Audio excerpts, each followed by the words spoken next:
ਪੰਡਤ ਹਰ ਪੜ ਤਜੋ ਵਿਕਾਰਾ। ਪੰਡਤ ਦਾ ਜਿਹੜਾ ਭਾਵ ਹੈ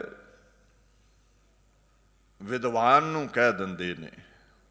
ਮਹਾਰਾਜ ਕਹਿੰਦੇ ਆ ਪੰਡਤ ਹੈ ਵਿਦਵਾਨ, ਵਿਕਾਰ ਛੱਡ ਦੇ, ਕਾਮ ਕ੍ਰੋਧ ਲੋਭ ਮੋਹ ਹੰਕਾਰ ਛੱਡ ਦੇ।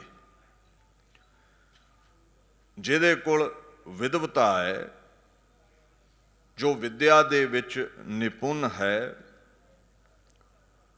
ਜਿਹਨੂੰ ਦੁਨੀਆ ਦੇ ਧਾਰਮਿਕ ਗ੍ਰੰਥਾਂ ਦਾ ਇਲਮ ਹੈ, ਗਿਆਨ ਹੈ, ਜਿਹਦੇ ਗਲੂਏ ਚੋਂ ਬੜਾ ਵਾਕ ਛਲ ਪ੍ਰਗਟ ਹੁੰਦਾ ਹੈ, ਬੜਾ ਸ਼ਬਦ ਜਾਲ ਹੈ ਜਿਹਦੀ ਰਸਨਾ ਦੇ ਉੱਤੇ, ਉਹਨੂੰ ਪੰਡਤ ਕਹਿ ਦਿੰਦੇ ਨੇ। ਸਨਾਤਨ ਮਤ ਵਿੱਚ ਆਮ ਕਹਿ ਦਿੰਦੇ ਪੰਡਤ ਹੈ, ਵਿਦਵਾਨ ਹੈ, ਸ਼ਾਸਤਰ ਗਿਆਤਾ ਹੈ, ਵੇਦ ਪੜ੍ਹੇ ਨੇ। ਹੁਣ ਮਹਾਰਾਜ ਪਾਤਸ਼ਾਹ ਕਹਿੰਦੇ ਬਿਨ ਵਿਦਿਆ ਕਹਾਂ ਕੋਈ ਪੰਡਤ। ਜੇ ਗਿਆਨ ਹੈ ਨਹੀਂ ਹੈ, ਵਿਦਵਤਾ ਹੈ ਨਹੀਂ ਹੈ, ਤੇ ਤੂੰ ਪੰਡਤ ਨਹੀਂ ਹੈ। ਪਰ ਦੂਸਰਾ ਪੱਖ ਇਹ ਵੀ ਹੈ, ਜ਼ਿਆਦਾਤਰ ਲੋਕ ਵਿਦਿਆ ਪੜ੍ਹ ਕੇ ਬਹਿਸੋਂ ਬਹਿਸਾ ਕਰਦੇ ਨੇ, ਸਭਾ ਨੂੰ ਜਿੱਤਣ ਲਈ ਵਿਦਿਆ ਸਿੱਖਦੇ ਨੇ, ਦੂਸਰੇ ਨੂੰ ਨੀਵਾਂ ਵਿਖਾਉਣ ਲਈ ਵਿਦਿਆ ਪੜ੍ਹਦੇ ਨੇ। ਜਿਵੇਂ ਬਾਣੀ ਚਾਹੁੰਦਾ ਨਾ, ਪੰਡਤ ਪੜ੍ਹ ਪੜ੍ਹ ਵਾਦ ਵਖਾਣ ਹੈ, ਬਿਨ ਗੁਰ ਭਰਮ ਭੁਲਾਏ। ਪੂਰੇ ਗੁਰੂ ਤੋਂ ਬਿਨਾਂ ਪੰਡਤ ਵੀ ਵਿਦਵਾਨ ਵੀ ਵਿਦਿਆ ਨੂੰ, ਜੀਵਨ ਨੂੰ ਅਜਾਈਂ ਗਵਾ ਲੈਂਦਾ ਹੈ। ਵਿਦਿਆ ਤੇ ਪਰਉਪਕਾਰ ਲਈ ਹੈ, ਵਿਦਿਆ ਵਿਚਾਰੀ ਤਾਂ ਪਰਉਪਕਾਰੀ। ਆਪ ਜੁੜੇ ਹੋ, ਬ੍ਰਹਮ ਦਾ ਗਿਆਨ ਹੈ, ਲੋਕਾਂ ਨੂੰ ਜੋੜੋ ਰੱਬ ਦੇ ਨਾਲ। ਆਪ ਸਹਿਜ ਵਿੱਚੋਂ ਹੋਰਾਂ ਦੇ ਜ਼ਿਹਨ ਵਿੱਚ ਸਹਿਜ ਟਿਕਾ ਦਿਓ, ਗਿਆਨ ਟਿਕਾ ਦਿਓ। ਹੁਣ ਗਿਆਨ ਤੇ ਹਾਸਲ ਕਰਨਾ ਸੀ ਮੁਕਤੀ ਦੇ ਲਈ, ਨਿਜਾਤ ਪਾਉਣ ਦੇ ਲਈ, ਜੀਵਨ ਸਫਲਾ ਕਰਨ ਦੇ ਲਈ। ਆਪਾਂ ਸਭਾ ਨੂੰ ਜਿੱਤਣ ਲਈ, ਬਹਿਸੋਂ ਬਹਿਸੇ ਲਈ ਵਿਦਵਾਨ ਬਣ ਗਏ। ਕਹਿੰਦੇ ਭਰਮ ਵਿੱਚ ਭੁੱਲੇ ਲੋਕ ਨੇ, ਜੋ ਇਉਂ ਵਿਦਿਆ ਦੇ ਨਾਮ ਤੇ ਬਹਿਸਦੇ ਨੇ, ਭਟਕੇ ਹੋਏ ਨੇ। ਇਹਦੀ ਸਜ਼ਾ ਕੀ ਹੈ? 1,84 ਹੀ ਫੇਰ ਪਿਆ ਬਿਨ ਸ਼ਬਦੈ ਮੁਕਤ ਨਾ ਪਾਏ। ਦੁਨਿਆਵੀ ਕਿਤਾਬਾਂ, ਧਾਰਮਿਕ ਗ੍ਰੰਥਾਂ ਦਾ ਗਿਆਨ ਲੈ ਲਿਆ, ਬਹਿਸ ਵਿੱਚ ਪਏ ਰਹੇ। ਕਹਿੰਦੇ ਆਵਾਗਮਨ ਨਹੀਂ ਮੁੱਕੇਗਾ, 84 ਨਹੀਂ ਕੱਟੀ ਜਾਵੇਗੀ, ਮੁਕਤੀ ਨਹੀਂ ਮਿਲੇਗੀ, ਰੋਗ ਸੋਗ ਨਹੀਂ ਮਿਟਣਗੇ। ਅਸਲ ਅਕਾਲ ਪੁਰਖ ਦਾ ਗਿਆਨ ਹਾਸਲ ਕਰੋ, ਸ਼ਬਦ ਦਾ ਅਭਿਆਸ ਕਰੋ, ਜਿਹਦੇ ਨਾਲ ਵਿਕਾਰ ਮਿਟਦੇ ਨੇ। ਦੁਨਿਆਵੀ ਕਿਤਾਬਾਂ ਪੜ੍ਹਨ ਦੇ ਨਾਲ, ਗਿਆਨ ਹਾਸਲ ਕਰਨ ਦੇ ਨਾਲ ਮੁਕਤੀ ਨਹੀਂ ਆ ਸਕਦੀ। ਜੀਵਨ ਜਾਚ ਆ ਜਾਂਦੀ ਹੈ ਵੀ ਰਹਿਣਾ ਸਹਿਣਾ ਕਿੱਦਾਂ ਹੈ। ਮਹਾਰਾਜ ਗੁਰੂ ਨਾਨਕ ਸਾਹਿਬ ਜਦੋਂ ਦੁਨੀਆ ਤੇ ਪ੍ਰਗਟ ਹੋਣ ਲੱਗੇ ਨਾ, ਅਕਾਲ ਪੁਰਖ ਦਾ ਪਹਿਲਾ ਸਰਗੁਣ ਸਰੂਪ, ਬਾਣੀ ਚਾਹੁੰਦਾ ਨਾ, ਜੋਤ ਰੂਪ ਹਰ ਆਪ Guru Nanak ਕਹਾਇਓ। The transcendent Lord, he himself is called Guru Nanak. ਉਹ ਖੁਦਾ ਗੁਰੂ ਨਾਨਕ ਬਣ ਕੇ ਦੁਨੀਆ ਤੇ ਆਇਆ, ਉਹ ਵਾਹਿਗੁਰੂ ਗੁਰੂ ਨਾਨਕ ਬਣ ਕੇ ਦੁਨੀਆ ਤੇ ਪ੍ਰਗਟ ਹੋਇਆ। ਭਾਈ ਨੰਦ ਲਾਲ ਕਹਿੰਦੇ ਉਹ ਸੱਚਖੰਡ ਵਿੱਚ ਆਪਣੇ ਨਿਰਗੁਣ ਸਰੂਪ ਨਾਲ ਸਰਗੁਣ ਸਰੂਪ ਬਾਤਾਂ ਪਾਉਂਦਾ ਹੈ। ਅਕਾਲ ਪੁਰਖ ਕਹਿ ਰਹੇ ਸਨ ਆਪਣੇ ਸਰਗੁਣ ਸਰੂਪ ਨੂੰ, ਤੁਸੀਂ ਦੁਨੀਆ ਤੇ ਚੱਲੇ ਹੋ, ਸਮੁੱਚੀਆਂ ਅਜ਼ਮਤਾਂ ਮੇਰੀਆਂ ਤੁਹਾਡੀਆਂ ਨੇ।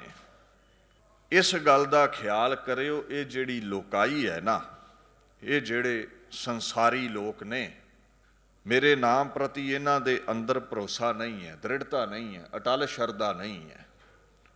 ਗਲੂਏ ਚੋਂ ਬੋਲ ਕੱਢਣੇ, ਬਹਿਸ ਕਰਨੀ, ਗਿਆਨ ਦੀ ਬਾਤ ਪਾਉਣੀ, ਇਹ ਸਭ ਜਾਣਦੇ ਨੇ, ਪਰ ਅੰਦਰ ਪ੍ਰੇਮ ਦੀ ਭਾਵਨਾ ਨਹੀਂ ਹੈ ਇਹਨਾਂ ਦੇ। ਸੋ ਮੇਰਾ ਨਾਮ ਜਪਿਆ ਸਫਲਾ ਨਹੀਂ ਹੋਵੇਗਾ।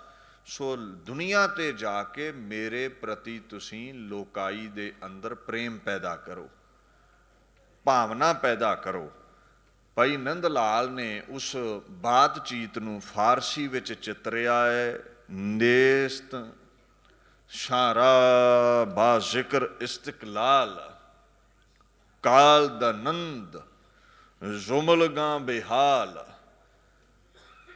ਮਹਾਰਾਜ ਗੁਰੂ ਨਾਨਕ ਸਾਹਿਬ ਨੂੰ ਅਕਾਲ ਪੁਰਖ ਕਹਿ ਰਹੇ ਨੇ, ਬਾ ਜ਼ਿਕਰ, ਮੇਰਾ ਜ਼ਿਕਰ ਤੇ ਕਰਦੇ ਨੇ, ਸਿਮਰਨ ਤੇ ਕਰਦੇ ਨੇ ਪਰ ਦ੍ਰਿੜਤਾ ਨਹੀਂ ਹੈ, ਇਸਤਿਕਲਾਲ, ਮੇਰੇ ਤੇ ਭਰੋਸਾ ਨਹੀਂ ਹੈ, ਮੇਰੇ ਨਾਲ ਪ੍ਰੇਮ ਨਹੀਂ ਹੈ। ਤੇ ਪ੍ਰੇਮ ਤੋਂ ਬਿਨਾ ਨਾਮ ਜਪੇ ਦਾ ਕੋਈ ਬਹੁਤਾ ਫਲ ਪ੍ਰਾਪਤ ਨਹੀਂ ਹੁੰਦਾ। ਜਿਵੇਂ ਬਾਣੀ ਚਾਹੁੰਦਾ ਨਾ, ਸਤਿਗੁਰ ਕੀ ਪ੍ਰਤੀਤ ਨਾ ਆਈਆ, ਸ਼ਬਦ ਨਾ ਲਾਗੋ ਪਾਓ। ਮਹਾਰਾਜ ਕਹਿੰਦੇ ਨੇ, ਉਸ ਨੂੰ ਸੁਖ ਨਾ ਉਪਜੈ, ਭਾਵੈ 100 ਗੇੜਾ ਆਵੋ ਜਾਓ। ਕਹਿੰਦੇ 100 ਵਾਰ ਗੁਰੂ ਦੇ ਦਰ ਤੇ ਆਵੇ ਜਾਵੇ, ਜੇ ਗੁਰੂ ਨਾਲ ਪ੍ਰੇਮ ਹੀ ਨਹੀਂ ਹੈ ਤੇ ਇਹ ਗੇੜੇ ਲਾਏ ਕਿਸੇ ਕੰਮ ਨਹੀਂ ਆਉਂਦੇ। ਜੇ ਸ਼ਰਧਾ ਹੀ ਨਹੀਂ ਹੈ, ਭਾਵਨਾ ਹੀ ਨਹੀਂ ਹੈ, ਫਿਰ ਗੱਲ ਨਹੀਂ ਬਣੇਗੀ।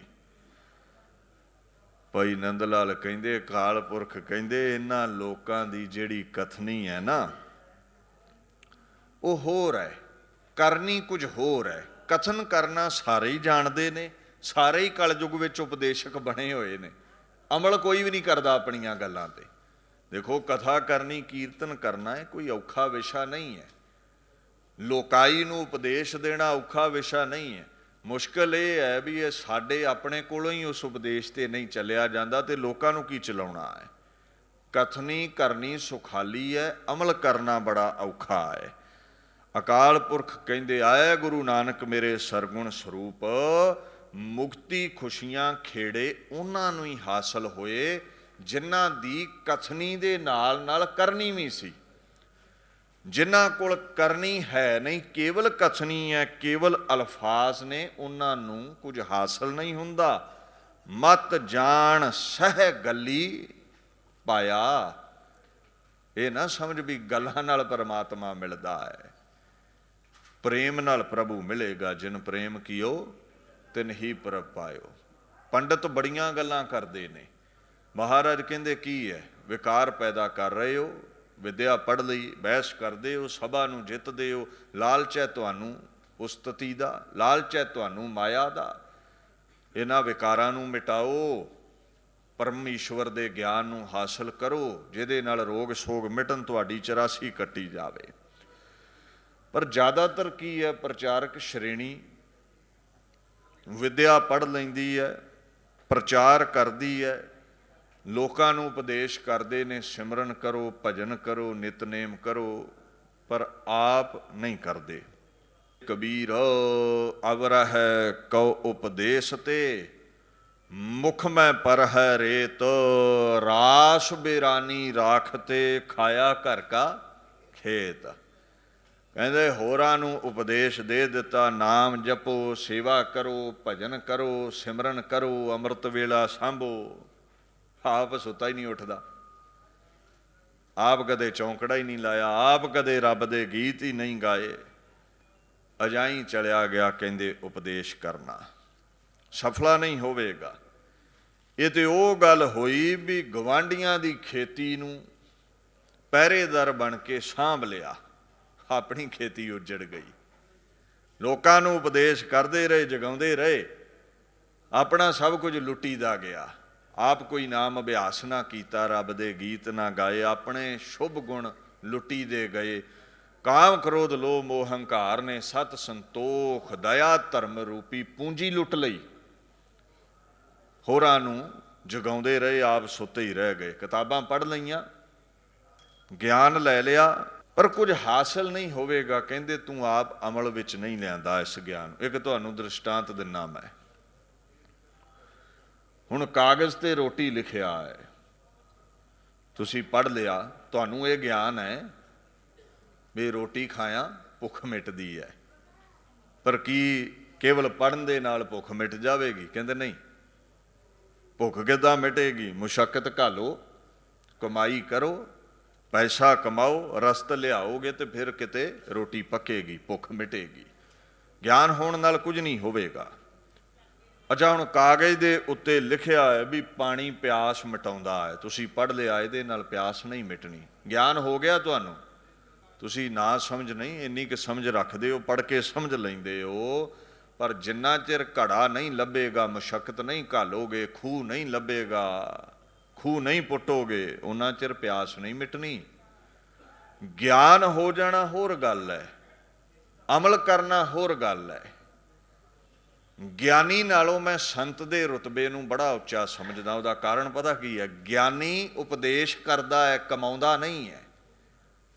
ਜਿਹੜੇ ਸੰਤ ਹੁੰਦੇ ਨੇ, ਮਹਾਤਮਾ ਹੁੰਦੇ ਨੇ, ਉਹਨਾਂ ਕੋਲ ਜਿੰਨਾ ਗਿਆਨ ਹੈ ਉਹਨਾਂ ਕਮਾਇਆ ਹੁੰਦਾ ਹੈ, ਮੁਸ਼ੱਕਤ ਘਾਲੀ ਹੁੰਦੀ ਹੈ, ਤਾਂ ਸਾਧੂਆਂ ਸੰਤਾਂ ਦਾ ਅਦਬ ਹੈ। ਹੋ ਸਕਦਾ ਗਿਆਨ ਵਿੱਚ ਉਹ ਬੜੇ ਪਿੱਛੇ ਹੋਣ, ਉਹਨਾਂ ਨੂੰ ਜਪਜੀ ਸਾਹਿਬ ਦੇ ਅਰਥ ਨਾ ਆਉਂਦੇ ਹੋਣ, ਪਰ ਸੇਵਾ ਸਿਮਰਨ ਭਜਨ ਬੰਦਗੀ ਚੌਂਕੜਾ ਉਹਨਾਂ ਦਾ ਅਦਬ ਦੁਨੀਆ ਤੇ ਪ੍ਰਗਟ ਕਰ ਦਿੰਦਾ ਹੈ। ਸੋ ਵਕਤੇ ਨੂੰ ਬਹੁਤਾ ਅਦਬ ਸਤਿਕਾਰ ਨਾ ਦੇ ਬੈਠਿਓ ਵੀ ਇਹ ਗੱਲ ਬੜੀ ਕਰਨੀ ਜਾਣਦਾ, ਸਟੇਜ ਤੇ ਬਹਿ ਕੇ ਸ਼ਾਇਦ ਇਹਦੀ ਅਵਸਥਾ ਬੜੀ ਉੱਚੀ ਹੋਵੇ। ਕੁਝ ਪੱਲੇ ਨਹੀਂ ਹੈ, ਕੇਵਲ ਕਿਤਾਬਾਂ ਦਾ ਗਿਆਨ ਹੈ। ਤਾਂ ਹੀ ਤੇ ਰੁੱਖਾਪਨ ਹੈ, ਤਾਂ ਹੀ ਤੇ ਝਗੜੇ ਨੇ, ਤਾਂ ਹੀ ਤੇ ਰੌਲਾ ਰੱਪਾ ਹੈ, ਤਾਂ ਹੀ ਤੇ ਬਾਣੀ ਤੇ ਤਰਕ ਕੁਤਰਕ ਹੈ। ਆਪ ਨੂੰ ਹੀ ਭਰੋਸਾ ਨਹੀਂ ਹੈ ਬਾਣੀ ਦੇ ਉੱਤੇ, ਆਪ ਹੀ ਗੁਰੂ ਨਾਨਕ ਨੂੰ ਪਰਮੇਸ਼ਵਰ ਨਹੀਂ ਸਮਝਦਾ, ਆਮ ਇਨਸਾਨ ਕਹਿ ਰਿਹਾ ਹੈ, ਤੇ ਤੁਹਾਡੇ ਅੰਦਰ ਸਹਿਜ ਕਿੱਥੋਂ ਇਹ ਲੈ ਆਵੇਗਾ? ਇਹ ਆਪ ਹੀ ਸ਼ਾਂਤ ਨਹੀਂ ਹੈ, ਇਹਨੂੰ ਆਪਣੇ ਆਪ ਤੇ ਹੀ ਭਰੋਸਾ ਨਹੀਂ ਹੈ। ਆਪਣੀ ਜੋ ਗਲੂਏ ਚੋਂ ਕੱਢੀ ਹੋਈ ਆਵਾਜ਼ ਹੈ, ਜੋ ਬਾਣੀ ਹੈ, ਅਲਫਾਜ਼ ਨੇ, ਕਹਿ ਰਿਹਾ ਹੈ, ਆਪ ਅਸਰ ਇਹ ਕਰਦਾ ਨਹੀਂ ਹੈ। ਮਹਾਰਾਜ ਕਹਿੰਦੇ ਇਹ ਸਫਲਾ ਨਹੀਂ ਕਰ ਪਾਵੇਗਾ ਆਪਣਾ ਜੀਵਨ। ਪ੍ਰਭੂ ਮੁਸ਼ੱਕਤ ਘਾਲਿਆਂ ਮਿਲਦਾ ਹੈ, ਗੱਲਾਂ ਕੀਤਿਆਂ ਪਰਮਾਤਮਾ ਨਹੀਂ ਮਿਲਦਾ। ਮੈਂ ਕਹਿ ਤੇ ਸਕਦਾ ਸਿਮਰਨ ਭਜਨ ਕਰੋ, ਪਰ ਜੇ ਮੈਂ ਆਪ ਕਮਾਈ ਨਹੀਂ ਕਰਾਂਗਾ ਤੇ ਪਰਮੇਸ਼ਵਰ ਮਿਲੇਗਾ ਨਹੀਂ। ਚੌਂਕੜਾ ਲਾਉਣਾ ਪਵੇਗਾ, ਬੰਦਗੀ ਕਰਨੀ ਪਵੇਗੀ। ਜੀਵਨ ਜਾਚ ਉੱਪਰ ਤੁਸੀਂ ਪੁਸਤਕਾਂ ਪੜ੍ਹ ਲਓ, ਕਿਤਾਬਾਂ ਪੜ੍ਹ ਲਓ, ਗਿਆਨ ਹਾਸਲ ਕਰ ਲਓ, ਪਰ ਜੇ ਬੁਰੇ ਕਰਮ ਛੱਡੇ ਹੀ ਨਾ, ਭਲਾਈ ਕਰਨੀ ਸਿੱਖੀ ਨਾ ਤੁਸੀਂ, ਤੇ ਕਿਤਾਬਾਂ ਪੜ੍ਹੀਆਂ ਕੰਮ ਥੋੜ੍ਹੀ ਆਉਣਗੀਆਂ, ਬੋਲਣਾ ਕੰਮ ਥੋੜ੍ਹੀ ਆਵੇਗਾ। ਕੇਵਲ ਪੁਸਤਕਾਂ ਪੜ੍ਹ ਲਈਆਂ ਜੀ, ਅਸੀਂ ਜੀਵਨ ਜਾਚ ਬਾਬਤ ਗਿਆਨ ਰੱਖਦੇ ਹਾਂ, ਅਮਲ ਕੀਤਾ ਹੀ ਨਹੀਂ। ਕਰਮ ਬੁਰੇ ਦਾ ਬੁਰਾ ਹੀ ਰਿਹਾ। ਲੋਕਾਂ ਨੂੰ ਕਿਹਾ ਸੱਚ ਬੋਲੋ, ਆਪ ਕੁਫਰ ਤੋਲਦੇ ਰਹੇ। ਲੋਕਾਂ ਨੂੰ ਕਿਹਾ ਲੋਭ ਨਹੀਂ ਕਰਨਾ, ਆਪ ਨੋਟ ਗਿਣਦੇ ਰਹੇ। ਲੋਕਾਂ ਨੂੰ ਕਿਹਾ ਵਿਕਾਰਾਂ ਵਿੱਚ ਨਹੀਂ ਗਲਤਾਨ ਹੋਣਾ, ਆਪ ਵਿਕਾਰਾਂ ਵਿੱਚ ਡੁੱਬੇ ਰਹੇ।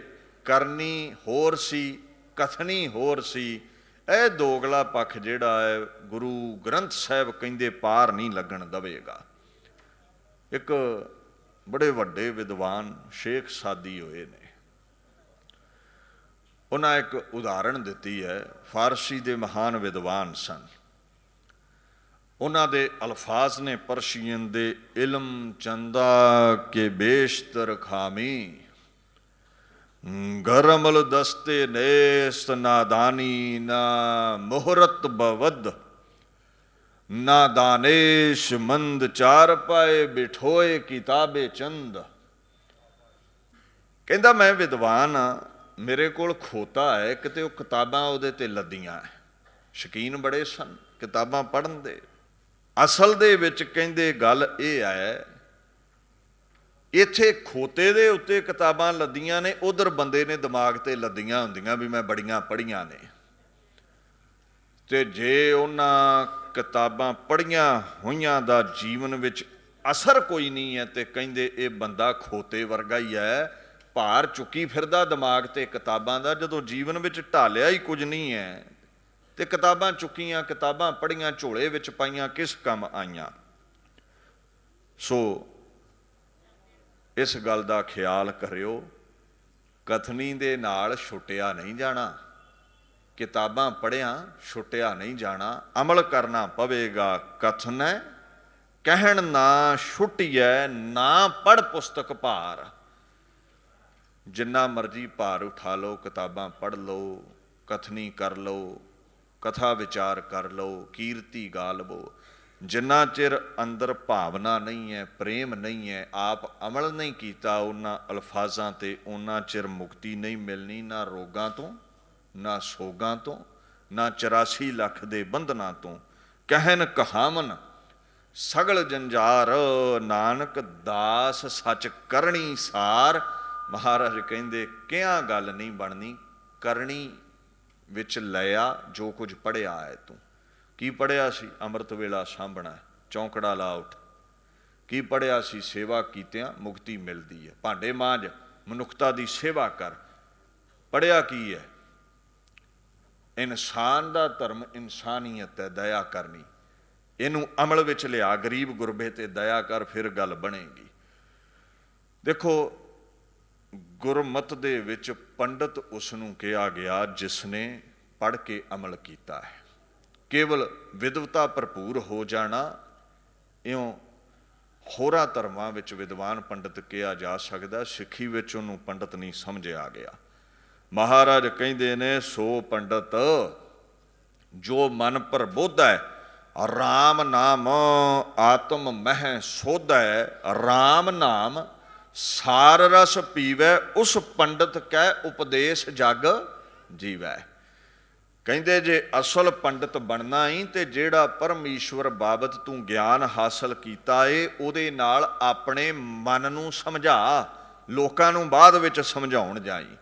ਪਹਿਲਾਂ ਆਪਣੇ ਮਨ ਨੂੰ ਉਹਦੇ ਅਕੋਰਡਿੰਗ ਚਲਾ, ਆਪ ਆਤਮ ਰਸ ਵਿੱਚ ਸਰਸਾਰ ਹੋ ਜਾ, ਨਾਮ ਦਾ ਰਸ ਮਾਣ। ਜਦੋਂ ਤੈਨੂੰ ਰਸ ਆ ਗਿਆ ਨਾ ਤੇ ਤੇਰੇ ਅਲਫਾਜ਼ ਦੁਨੀਆ ਤੇ ਅਸਰ ਕਰਨਗੇ, ਤੇਰੇ ਕਹੇ ਤੇ ਦੁਨੀਆ ਚੱਲ ਪਵੇਗੀ। ਜਦੋਂ ਆਪਣੇ ਜੀਵਨ ਵਿੱਚ ਹੀ ਕੁਝ ਨਹੀਂ ਢਾਲਿਆ ਤੇ ਲੋਕਾਂ ਤੇ ਕੀ ਅਸਰ ਹੋਵੇਗਾ ਤੇਰੇ ਅਲਫਾਜ਼ਾਂ ਦਾ। ਸੋ ਇੱਥੇ ਪੰਡਤ ਉਹ ਜਿਹੜਾ ਮਨ ਨੂੰ ਸਾਧ ਲਵੇ, ਵਿਕਾਰਾਂ ਤੋਂ ਰੋਕ ਲਵੇ। ਮਹਾਰਾਜ ਕਹਿੰਦੇ ਆ, ਪੰਡਤ ਪਰਮਾਤਮਾ ਦੇ ਨਾਮ ਦਾ ਗਿਆਨ ਹਾਸਲ ਕਰਕੇ ਤਜਹੋ ਵਿਕਾਰਾ, ਵਿਕਾਰਾਂ ਨੂੰ ਛੱਡ ਦੇ, ਅਮਲ ਵਿੱਚ ਲਿਆ ਇਸ ਗਿਆਨ ਨੂੰ। ਕੇਵਲ ਉਪਦੇਸ਼ ਹੀ ਨਾ ਕਰ, ਜੀਵਨ ਵਿੱਚ ਢਾਲ। ਜੇ ਲੋਕਾਂ ਨੂੰ ਕਹਿ ਰਿਹਾ ਹੈ ਕਾਮ ਕ੍ਰੋਧ ਲੋਭ ਮੋਹ ਹੰਕਾਰ ਛੱਡੋ, ਪਹਿਲਾਂ ਆਪ ਤੇ ਛੱਡ ਲੈ। ਇਹਨਾਂ ਵਿਕਾਰਾਂ ਨੂੰ ਛੱਡਣਾ ਕਰ।